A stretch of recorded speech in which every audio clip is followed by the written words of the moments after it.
Happy to have you here. This is Create Buy-in by Selling, helping students get the best product.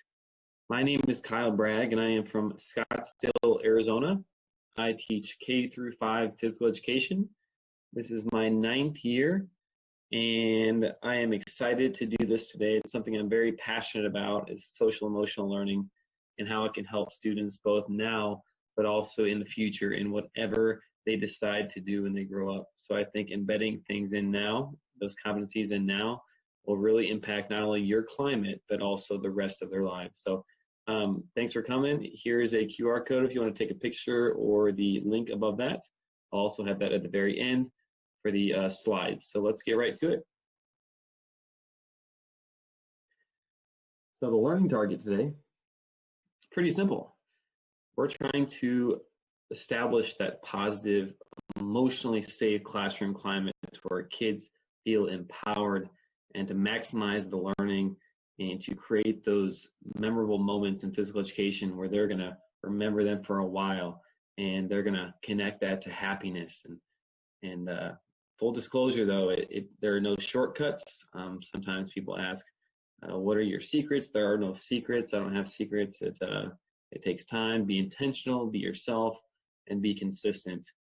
And I think we all know it starts with building relationships. So build relationships, but how? How do we do it, right? I like this quote that says, no significant learning occurs without a significant relationship.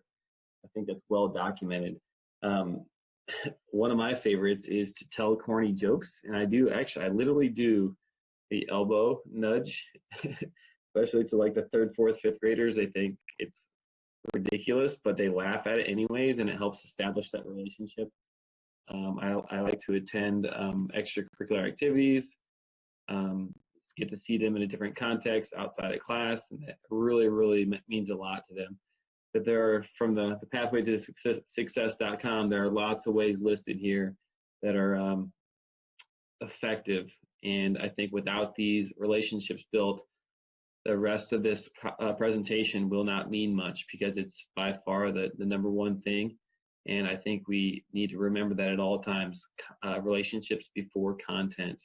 Even number 8, doing crazy things, making it memorable, telling jokes. Sometimes I go up to them and I say, I can't really picture that, and they think it's funny, or that doesn't click with me. And they don't think it's funny, but they remember it, and it kind of helps us, have that relationship, strengthen that relationship. So these are just some of the ways that are effective for me, and I wanted to share that with all of you. So, all right, here's an example, and just a little bit more about me.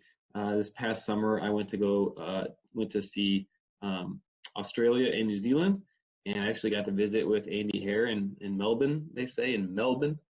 I got to go surfing here, but also got to feed the kangaroos.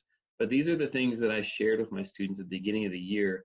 They like seeing me outside of class. They like to get to know me more than just the teacher.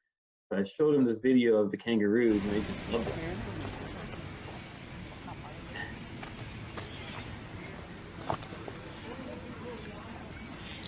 So, but also, what did that also do? Our school is International Baccalaureate School. Candidate, and we are trying to be more global minded, right? So they saw me go across the world, and it really kind of connects. So when they're learning about Australia and New Zealand, they can think, oh yeah, Mr. Bragg was there. He showed us a video of him feeding the kangaroos there. So it's all kind of connecting what they're learning and putting it into a real context, because they know who I am personally, and they see me in that context. So that's just another thing I do beginning of the year to establish that relationship and get them to see me in a different light. Get to know every student. What's their story? I really like this picture here. Let kids teach you about their interests. It will help empower them and build strong relationships at the same time. So ideally, you want to get to know them within a lesson. Therefore, it is authentic, and they're still learning, but they're learning while sharing interests. One way at the beginning of the year I'd like to do this is playing name tag. We all know how important knowing and memorizing those names are of students. It helps them feel valued. we play game name tag where if they get tagged, they come to me, say their name, say their favorite color or sport. So something like Colin, blue, and then give me a high five, and they return right back into the game. Now all of a sudden, I'm seeing Colin multiple times. He gets tagged multiple times. Colin, blue, Colin, blue. I'm connecting blue, his favorite color. I'm remembering his name, connecting with a face. I'm also praising him for being honest. Whenever he got tagged, he came over. So being honest is a huge part of my program, and I want to make sure they understand that early on. That's name tag. On the right hand side, I got this from Ryan Armstrong. I do something similar to where I send a Google form home to the families at the beginning of the year asking about some of these things. But he has this sheet which I really like, and there's an editable version at the bottom there if you have a Mac. But he sends it home at the beginning of the year, and the parents fill it out, and it gets him to know the student proactively a little bit before they even meet in person. So let's say he gets that form back, and it says, "What's your child's favorite activity?" And maybe it's soccer. And all of a sudden, he can go up and say, "Hey, you're Connor. You like soccer, right?" And they're like, "Oh my gosh!" And then all of a sudden, you're kind of fast tracking this relationship because you're being proactive, right? So, what are the SEL competencies?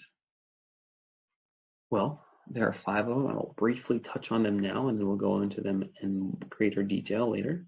But self-awareness, basically, are you aware of your emotions? Self-management, are you able to handle those emotions?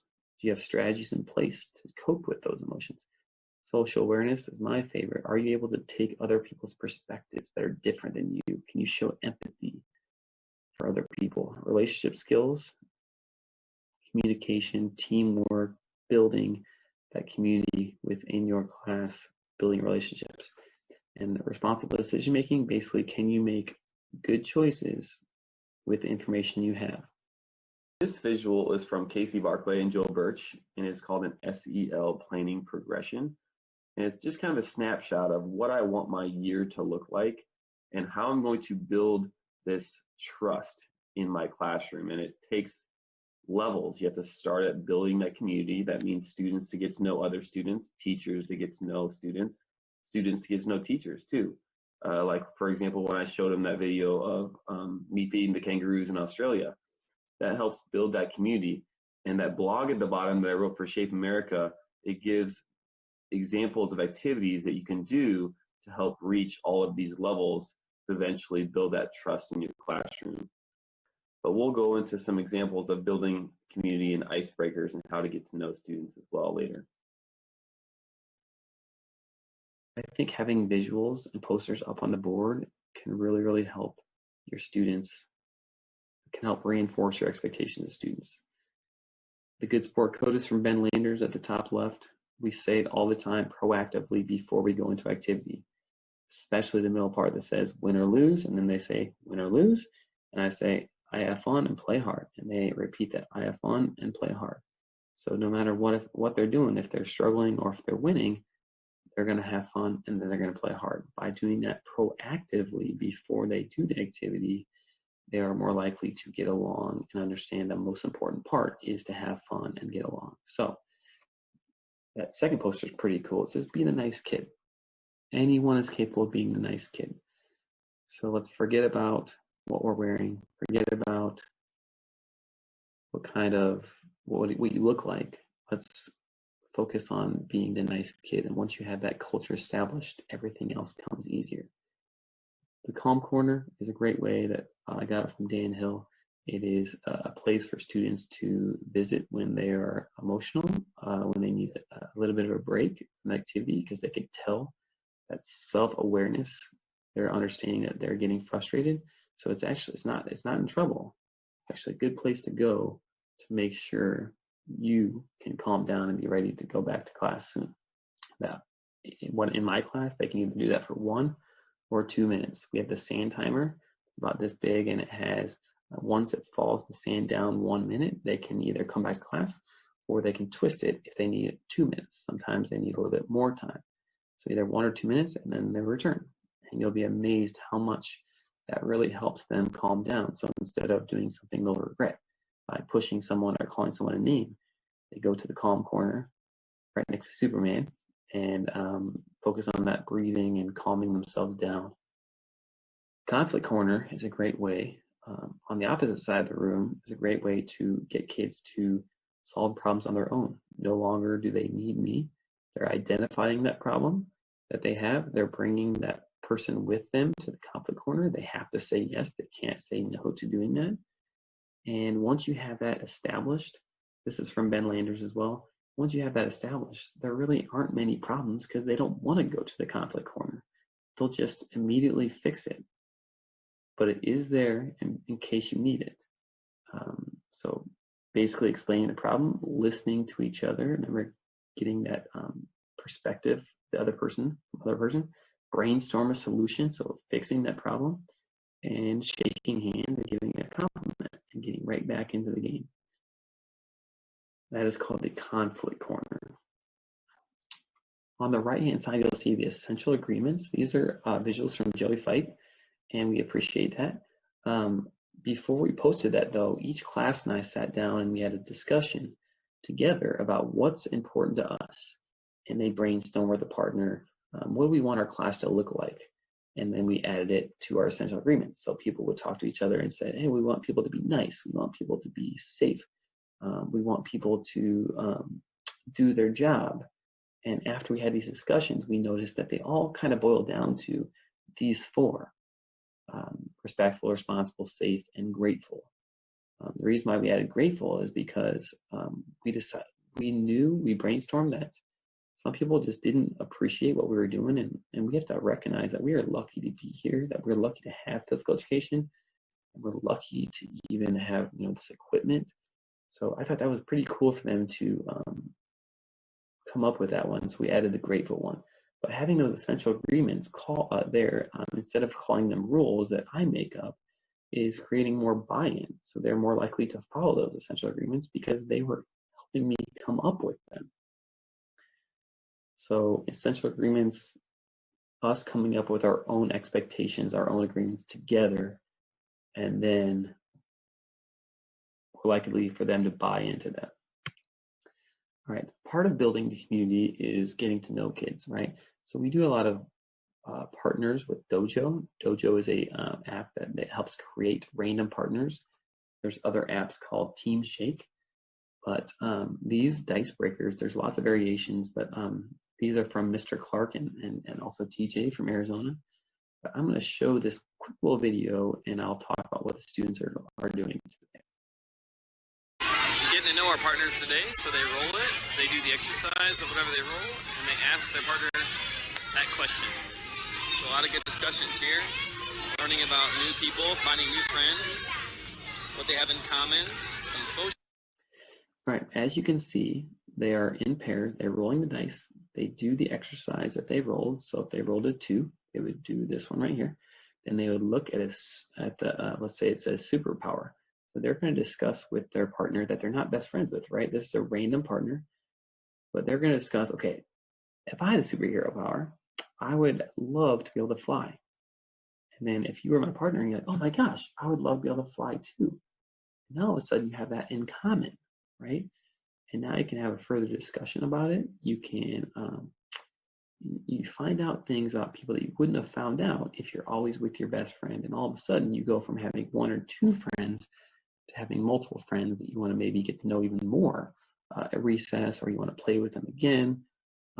So imagine how cool it would feel to learn more things about other people and build that community even more to where you have so many friends. If you have that just one friend that you always are with, you're not seeing different perspectives. You're having a closed mindset. We're all about having an open mindset. So these I have projected, and the students love it. Another thing I do is walk and talks. Let's say we're transitioning from one area to the next. And instead of just wasting time walking there, I'll have them walk and talk with a partner. And all I say is, walk and talk, what's your favorite?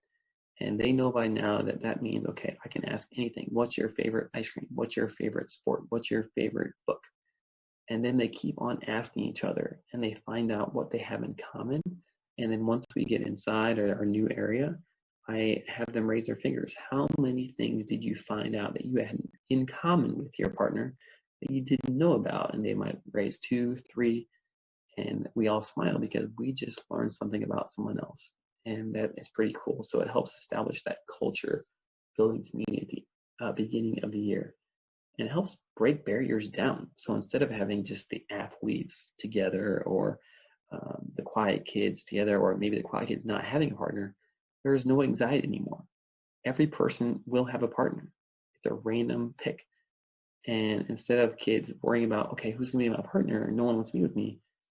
They are automatically paired with somebody. And I'll explain how we make that happen.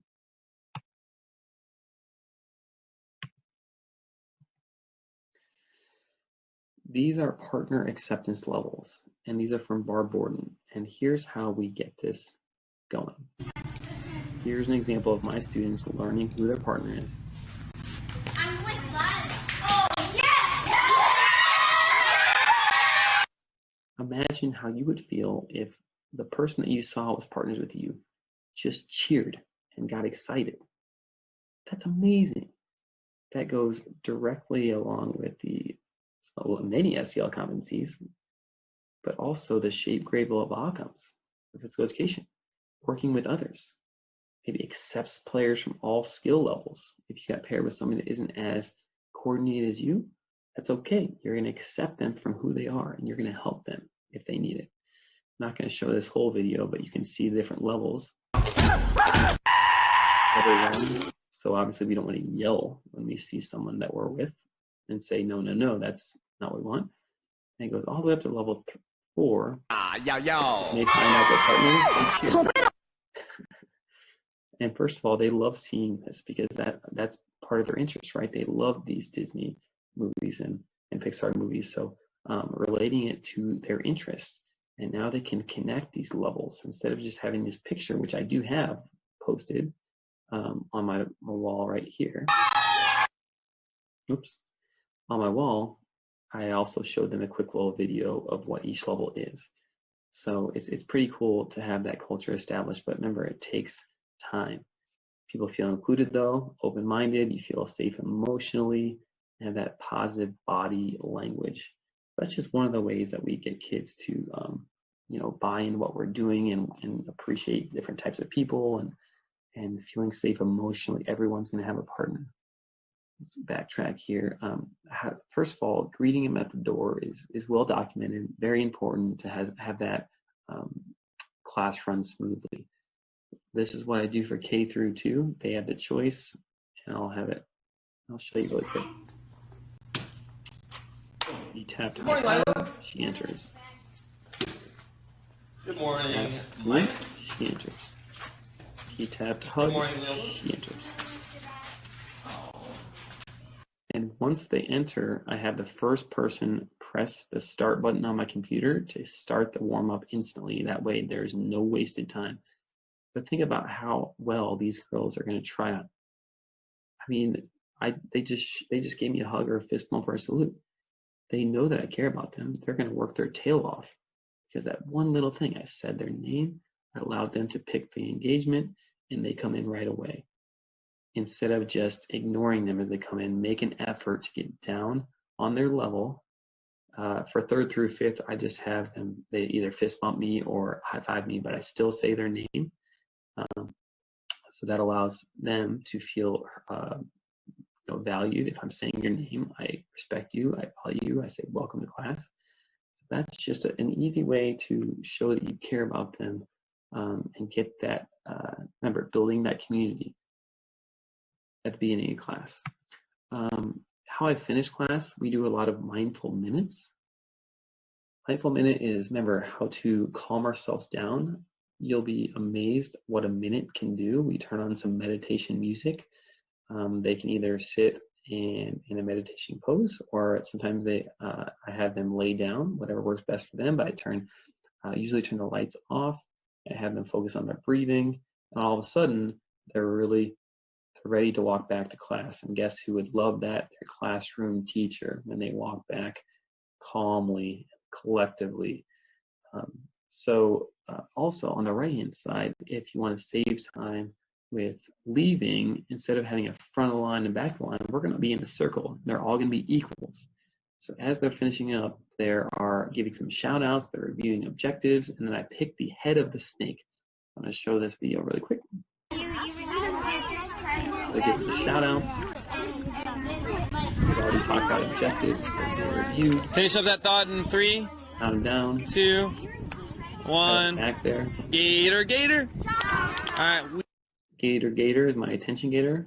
We came up with that together as well. They all love that. So when I say gator, gator, they say chop, chop, and that tells me that they're ready to listen. So then we have, it's called a snake. So they basically, I pick the head of the snake, and they're going to lead it back to class. Whoever was being awesome at being helpful and supporting each other. So here I picked Going to lead us Zoe, in all the way to the yellow line. Everyone else is just following And our tail is going to be.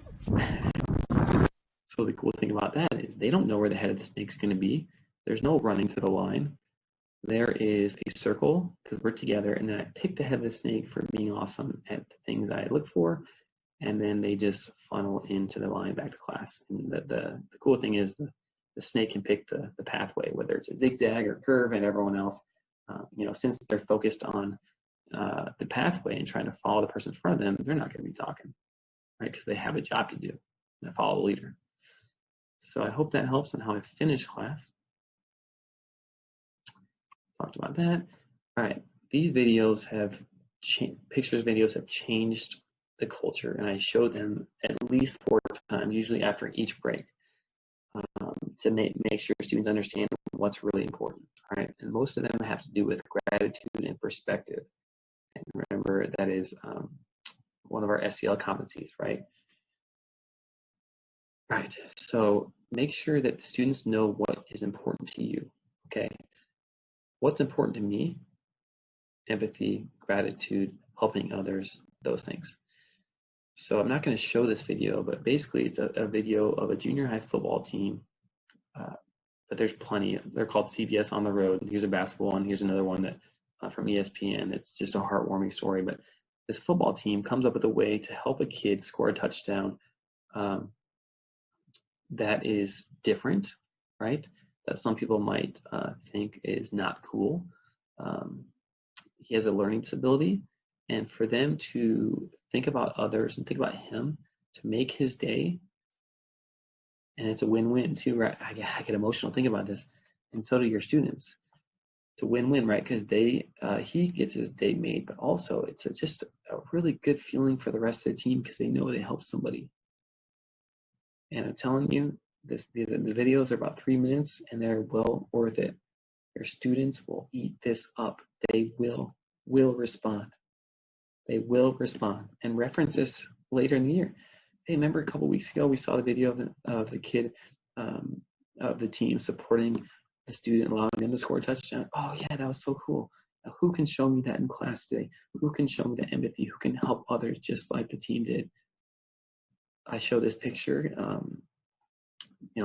It's kind of sad when I hear kids talking about, I want the newest Nikes or whatever. Some kids don't have any shoes, right? So I show a picture of these kids playing and having fun, even though they don't have shoes. And then they're thinking, oh my gosh, you're right, we have shoes. Let's not worry about what we need. We don't need the Nikes, or, we don't need the best things available. We can play soccer with any ball. We don't need an official soccer ball, right? We can use a kickball, or we can use a basketball, right?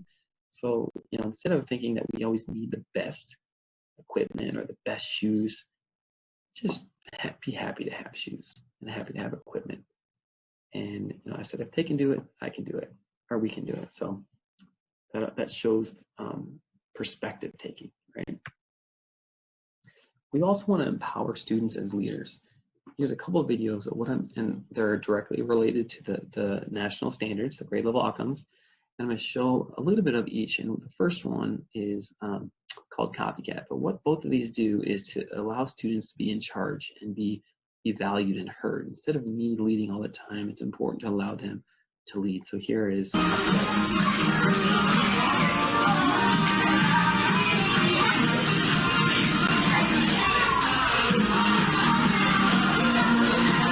switch. That means mirror, go to leader. mirror. Leader, go to mirror. So as you can see, one person for a minute and a half is being the leader, okay? They're creating their own warm-up routine. It could be a dance move, it could be a push-up, it could be jumping jacks, and the other person has to copy their moves, right? So they're showing their self-expression while the other person is copying. Then we switch and allow the other person to show how they can express themselves physically and they can get an exercise. So instead of me always having the warm-up on the board, it's a great opportunity to show students that we can empower you as well. And what do? I walk around and I kind of take notes and jot things down. I noticed that Audrina in the pink here, she loved to do the Fortnite dance, okay? And I can talk to her about that later. I can maybe embed that Fortnite dance into a future warm-up because I jotted that down, right? So taking what they're interested in and using it in future lessons if possible. And here is a 5th grader leading our warm-up. 2, 1.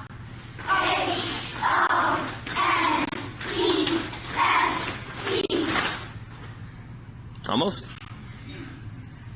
I'm getting on video. Let's go. 3, 2, 1.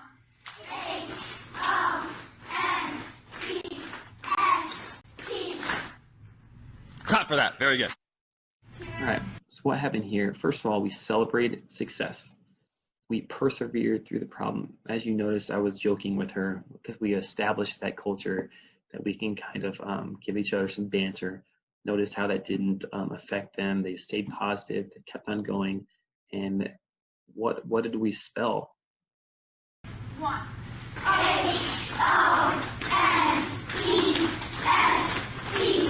We spelled honest. That is a really important thing to me in class. And because we spelled that word and it's on the board, we're going to be focusing on that throughout the lesson. So it's an easily having that on the board and spelling it as a team. But since they spelled it, they're more likely to think about being honest. And after this, we're going to play a tag game, and we'll praise the people for showing those skills, like being honest and being humble is another one up there. So those are 2 ways to empower students, but also make them think about the things that are really important to you within those lessons. PE during COVID-19 has been extremely different and difficult for not only teachers, but families and students, and there's just a lot going on. So when I was trying to figure out my game plan and my lessons for this period, I was trying to find something that related to my philosophy and embedded SEL competencies and made students feel good in this really tough time.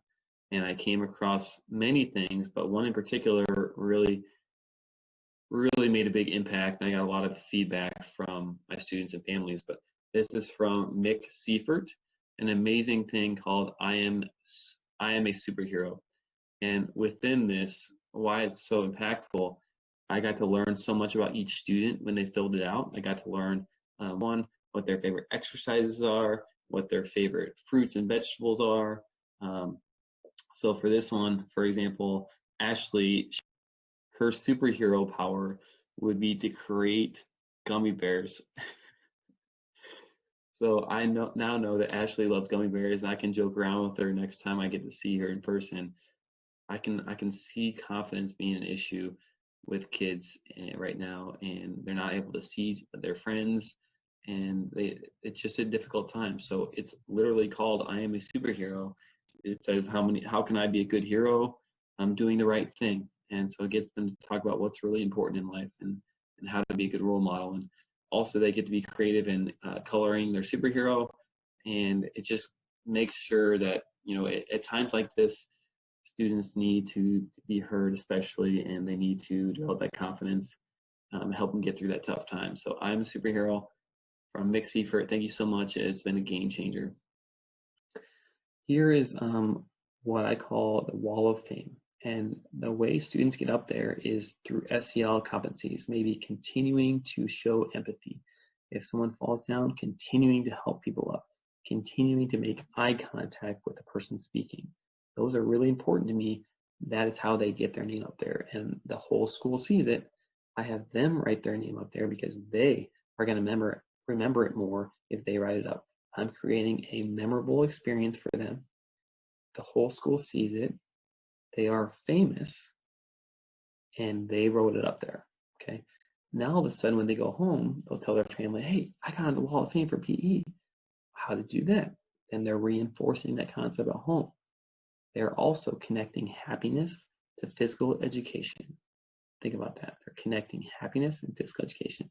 Don't you think that they're going to work really hard next time when they come to PE, knowing that they're valued and they're going to enjoy movement, because in physical education we move a lot, but we also get praise, focus on those SEL competencies. And it's amazing, amazing, amazing what kind of shift in a person's mindset, in a student's mindset can happen. This is just one of my favorite books called The Power of Moments from Chip Heath and Dan Heath, but that's where I got the idea to create these powerful moments of PE. At the top, you'll see you'll be teaching and learning. So instead of just learning from me, if they have an experience, they're doing some volleyball striking here. If they have some experience, they can help each other, right? They don't always need me. Think about if we had 8 teachers instead of just me, because 8 people had a ton of volleyball experience, and they were going around helping people. And then maybe next unit was dance, and then we have 8 more teachers that have experience in dance. And it's just so helpful when people are willing to be a leader and step up and be a teacher, and it's a win-win, right? Other kids get more help, and they get empowered to be a teacher helper. The Wall of Fame, power of moments. Right. Part of what we do is reflecting. I think that's a huge part. We're always trying to get better.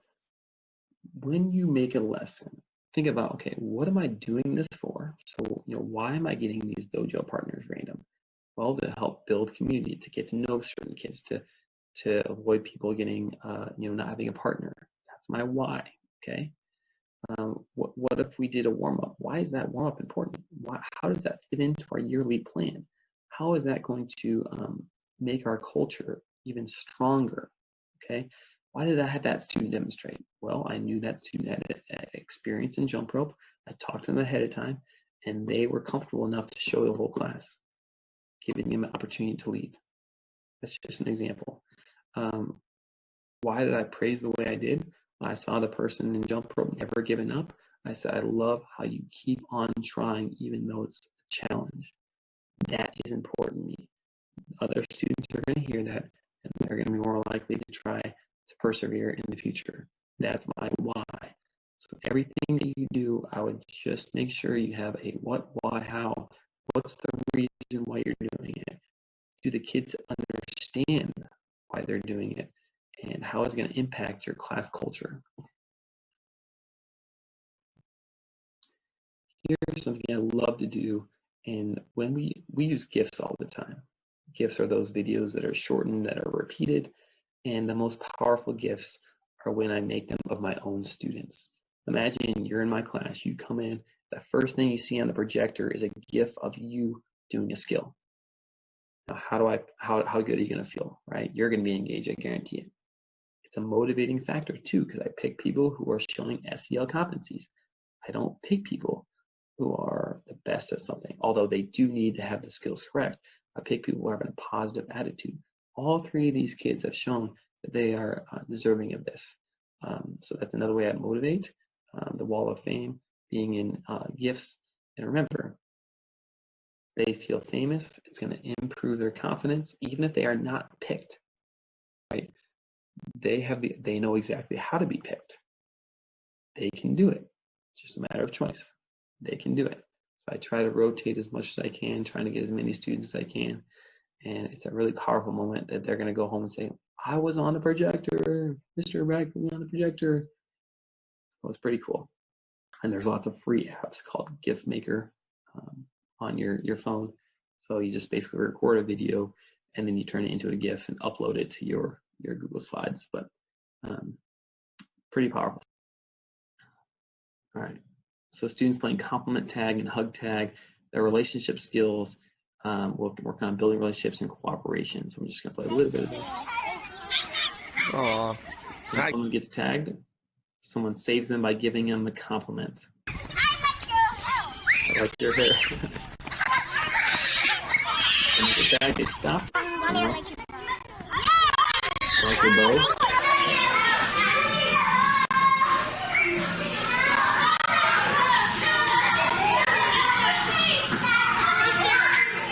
Hug tag. Okay.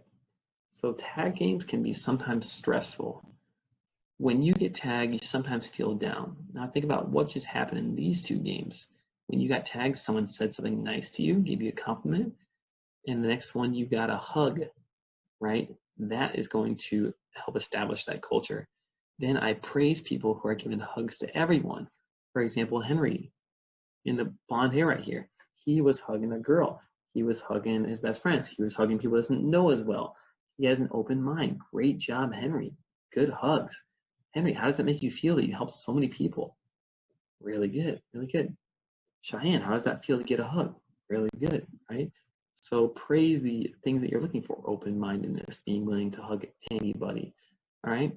This one is thankful tag, that it shows the social awareness, perspective taking, appreciating what we have. When they get tagged, they visit me and say what they're thankful for. I'm thankful for life and everything in it. Aw. I'm thankful for my friends. I'm thankful for my dad and my mom. I am thankful for food and water and family. All right. So what does this do? It gets them to think about, okay, we're lucky to even be here. We're lucky to have a family. We're lucky to be able to play this game, right? So if you get tagged, instead of doing a million jumping jacks, you come over and show empathy and social awareness, perspective taking, and we're happy to be here. It's so powerful. So whenever I beg you, whenever you're playing a tag game, make sure that it connects to a bigger purpose. Make sure there's a reason. When they get tagged, what are they going to do and why, right? Thankful tag. All right. Providing them with voice choice is so crucial. It makes them feel valued and heard, okay? Here's the visual from Joey Fight that most of us have seen, and discussing the what, why, how is going to help buy-in as well. So let's say you don't like to do jump rope, but we discuss why we're doing jump rope, right? It helps the heart, helps us live a long, healthy life. Let's say you love to do basketball. Well, jump rope is going to help us, our heart, be healthy, and it's going to get us in really good shape with cardiovascular endurance, that you're actually going to improve your basketball skills if you do jump rope. Okay, so getting them to understand more, it's all connected. So just because they don't, maybe they're not, jump rope might not be their favorite thing, think about what they do love and how that could be helped by doing the jump rope. And all of a sudden, oh yeah, that is going to help you be a better basketball player. Also, jump rope helps hand-eye coordination. I know you like to drive go-karts. I've heard you talk about that before. Don't you think that hand-eye coordination with jump rope is going to improve your hand-eye coordination driving? Yes, it will, right? Using your hands in the steering wheel is hand-eye coordination. So they're like, oh, cool. Here's a 5th grade class working on the standard of developing their own warm-up based on their individual needs. Another voice choice thing. Here's 5th grade, picking their own warm-up. They just had a partner discussion on components of fitness. They discussed which ones they were already really experienced at and which ones they want to work on. So now they're having to find a way to fix those, to improve those. So some people are working on cardiovascular endurance with the jump ropes. Some people are working on flexibility right there. Some people are working on flexibility over there, muscular strength. So how would you feel if you were in a class and your teacher said, okay, let's figure out what your strengths are and what you want to get better at, and allowed you to pick your warm-up with the equipment available that's going to help you improve what you want to get better at? That is them individualizing themselves. That is meaningful to them. It's relevant to them. And I gave them a voice choice. It's one of the highest engaged warm-ups that I remember all year because they picked it. You allowed them to have a voice. Before that, they were discussing what their strengths are and what they want to work on. So it's important to have that discussion first so they know when they get to the warm-up what they really want to do to improve that. When we're playing an activity or game, if they're ready for it, I encourage them to improve the game as long as it fits criteria within that group, okay? So that group itself, so let's say there's a group of 4, they want to improve it because they all agree on it. Is it easy to understand? Okay, so if it's some complex rule, no, we're throwing it out. Is it easy for the whole group to understand? Okay, is everyone involved and safe? In other words, does everyone get a chance to experience having the ball or being a part of the play? And is it safe? And is it more fun, right? If it's yes on all those, they're able to adapt our game to fit their needs and maybe more appropriately challenge themselves. So that is self-directed learning, that they came up with their own rules that fit this criteria to make the game maybe more challenging or just more fun. I'll give an example. Maybe your 4th graders are playing an invasion game that's 4-on-4, and they're getting points fairly easily. And your students come up with the idea to switch from a big gator skin ball to a small gator skin ball. So it's a little harder to catch and it's a little harder to score. Now let's go through the criteria. Is it easy to understand? Obviously, you switch from big to small. Is everyone involved and safe? Well, it's still a soft gator skin ball. Yes, it's safe. Everyone's still involved. Is it more fun? Yes, because the whole group agreed that they needed a little bit more of a challenge. That's them differentiating themselves, kind of self-directed there, right? To fit their needs. They did it on their own. So they're critically thinking about the game versus me just telling them they have to do it one way. What do you think about this? How can you make this better? Don't you think you'll feel better about this game because you're involved in the creation and the learning process? It's not about me, it's about us. Another voice choice thing, this is called my wonder wall. And there are multiple ways I use the wonder wall. One is to have students ask questions on something they want to learn more about. Let's say we're learning about dribbling and they want to know more about dribbling and they want to ask me, but they don't interrupt me. They put it on a post-it note and put it on the board, and I will answer that at the best time. So it's not interrupting. Also, so it allows them to dive deeper with their thinking. If they have a question that relates to what we're doing, I'll definitely answer it, right? So they're gonna have some ownership in what they're learning. Another one is I ask questions like, so this one, what do you want to learn in PE? I want to learn more about blank. I'm going to take that information. I keep those post-it notes. I have them write their names on it so I can try to embed it. Or if not, if it's not possible, I can at least try to talk to them about it at recess or in class and maybe provide them opportunities. Let's say they want to do karate, but we don't quite have time to do karate with all the other stuff going on. I can talk to them about it and maybe provide them ways to do some karate classes outside of school. So it's really, really helpful to get to know kids, what they want to learn about, instead of me saying, okay, we're doing this and this and this, and I'm not listening to you, right? So now they're a part of our culture. They're a part of our class. They're empowered. They're valued. They're heard. Another one, what makes a good friend in PE? They get to write what they think makes a good friend, and then I have them read each other's, and I have them, tell us as a class what their favorite one that someone else put. Okay, so maybe one person puts, they like when people help them up when they get hurt. Okay, and then someone agreed with that. That makes them feel good, right? They come up with an idea that other people love. So it's just a way to empower students to help them be heard, to dive deeper, to think critically. It's been a great addition, and it's called the Wonder Wall. This next one is similar to a Wonder Wall, but this is from Mr. Will Potter from California, and it is called an anticipation guide. It's a really cool thing where students can move their tack to either agree or disagree. So let's look at the picture here. He does the stretch and discuss, which is awesome. I do the walk and talk, same idea. There is agree or disagree. And this first one, it says, leadership is not a skill. You have to be born a leader.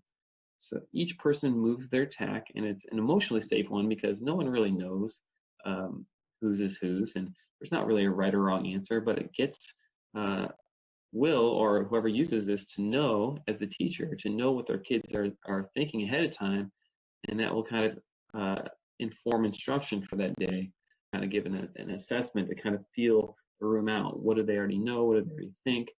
And that will kind of guide instruction. So thanks, Will, for that anticipation guide stuff. All right, so I'm going to talk a little bit about feedback and praise, and how important positive struggles are. So, okay, so at the top here, let them positively struggle. Once successful, ask them about it. How did you feel? Let's give an example. You're hitting a ball off the tee.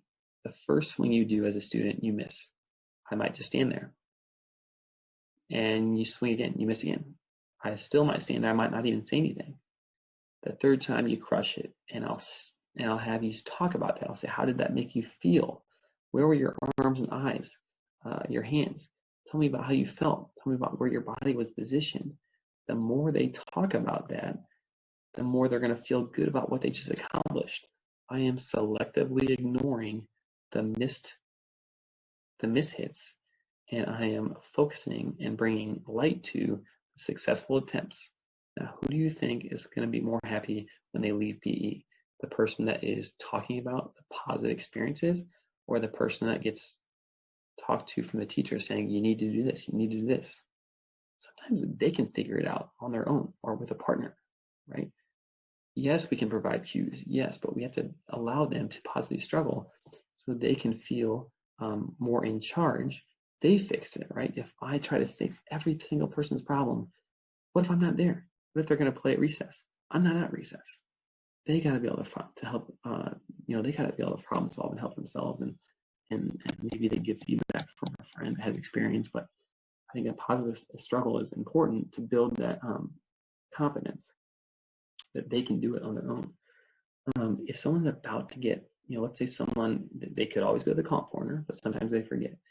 If someone is about to be frustrated, okay, they're working with pairs. Let's say Juliana is about to be frustrated. I could see it festering up. And I know Riley is a partner. I say in front of Juliana, I say, Riley, what's one good thing that Juliana is doing today? And Riley will say something like, she's doing a great job of taking turns, okay? Right before Juliana loses it, Riley just saved her. She gave her the confidence that she needs to keep on going. Notice how it wasn't about how well you hit. Maybe she was struggling hitting, but it was about something as easy as taking turns or having, not giving up, things like that. The last one here, students only give feedback on what should happen, not what shouldn't happen. When I hear a lot, when I watch other classes, often I hear things like, you can't puppy guard. Okay, there can be a million things that they can't do. Okay, they can't jump over the fence, they can't push, they can't run outside the boundary, they can't steal someone's stuff. Let's not focus on what you can't do. Don't run. All I hear is run, right? So instead of talking about what they can't do, my feedback and other students' feedback is going to be something like, instead of no puppy guarding, please give me space. I use the word please. I asked nicely. I told them what they could do instead of what they shouldn't do. So instead of being a boss, I was helpful in reminding them of those important things, using that positive tone of voice. Once you have that, pretty cool, because everything is in a positive light. Please walk. Please give me space. Please wait your turn. Instead of saying, you can't do it now, it's not your turn. Please wait your turn. And it really helps people from getting too frustrated. Sometimes it still happens. People get frustrated. They can cope with that, breathing, go to the calm corner, those kind of things. But sometimes people lose it, and it's important to try to prevent that as much as possible by saying things in a positive light. Right. So more about the feedback that kids and I provide to other students. And we talk about none of them takes superhero power. None of them. Anybody can do it, right? So you don't have to be Joey right here from Friends to do these things. Let's look at them. Honesty. Does that take a superhero power? No. Does that take an athletic person to do? No. Anyone can do it. Focus. Anybody? Eye contact, looking at the speaker. Anybody? Positive body language, helping others, empathy, humility, kindness, open-mindedness. Whenever we give compliments, which is a lot, we talk about why they're getting them and how that's impactful to us as a class, how it builds our confidence, how it makes our class just feel so loved. Phrases like, I love how far you hit, I love that you hit the ball over the fence. I don't ever say that. Why? Because everyone's not capable of doing that, right? Imagine how many people I would lose if I only focused on skills and how far they hit it, how fast they run. The people that aren't as fast, aren't as skilled, are going to be turned off completely. That's the opposite of what I want. I want to establish this culture that we're all equals, okay? So if someone shows kindness, anybody can do it. So that's a fair compliment. I gave in front of the whole class, right? If we're playing a tag game and someone gets tagged right before the safe zone, I might blow the whistle and stop everybody. I say, did you notice that Sophia stopped right when she got tagged? That was amazing. She was a foot away from the safe zone. She could have easily tried to get away with that, but she was honest. Let's all clap for Sophia. Boom, boom, boom. Right? How do you think Sophia is going to feel? How do you think people are going to treat the safe zone? When they get tagged a foot away from the safe zone, do you think they're going to try to get away with it? Or are they going to be doing what Sophia did? They know I praise that in front of the whole class. They're going to do that too. So praise things that are important to you and important to that class culture. So assessing SEL is somewhat difficult. And there are some resources that assessment of SEL competencies is tricky. And there are some teacher resources I use for teacher assessments, but I almost always have the students self-assess using their clicker magnets or plagnets. You'll see at the top right part of their screen. I think it's a great way to get them to be to take ownership in their learning and to be in charge.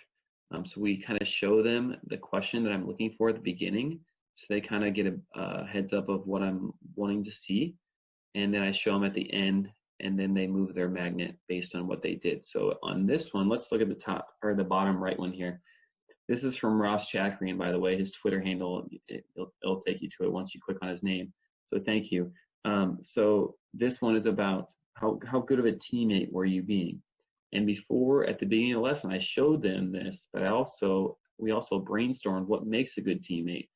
Being open-minded, listening to each other, taking turns. So all those things were on the board, and then they thought about how many of those they did, and then they answered that question. So for example, if they were a D, a wow, I have been a great example of what a teammate would be, meaning that they got at least 4 of those things that we brainstormed, those characteristics. So I think it's a really cool idea to have it up there at the beginning so they can see what they're working towards, and then throughout the lesson kind of use those terms, use those words to remind them and to reiterate what you're looking for. And then at the end, they won't be surprised. They know what they're they know what they were supposed to do, and did they do it? And also, let's say you see someone putting a D, and you know that they were kind of struggling at taking turns.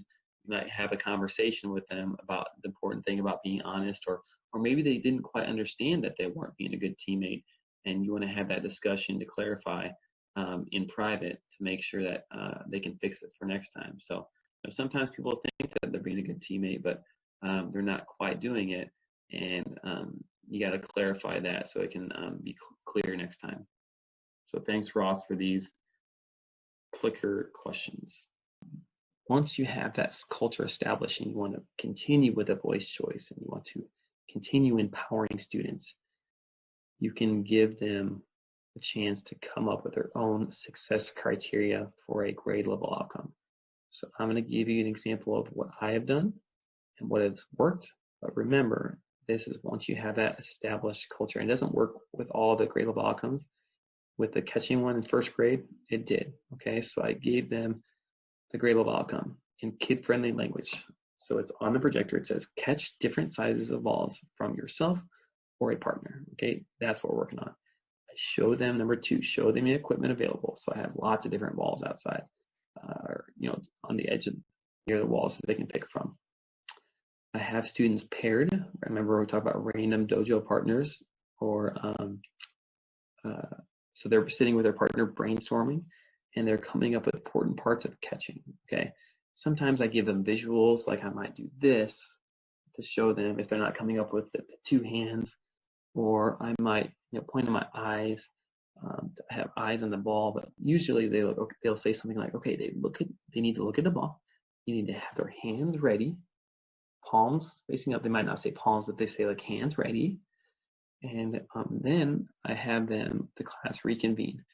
So number 3, I call on a few people and they discuss, okay, eyes on ball, hands ready. And then we all agree on what we want to be used, and we put a picture of that on the board. So all of this is projected. We have 2 hands, eyes on ball, and there's a picture of someone with 2 hands, and there's a picture pointing at the eyes looking at the ball. Okay, so now they can see what they're going to be assessed on. Okay, and number 4, they actually do it. Okay, so a student can grab an object. If they're working with if they want the partner to toss, that's fine, or if they can toss it themselves, because if you look at that outcome, it's either from yourself or a partner. So the person that is either tossing or not catching at that moment will be grading either yes or not yet on those 2 criteria. You can add a third if you want.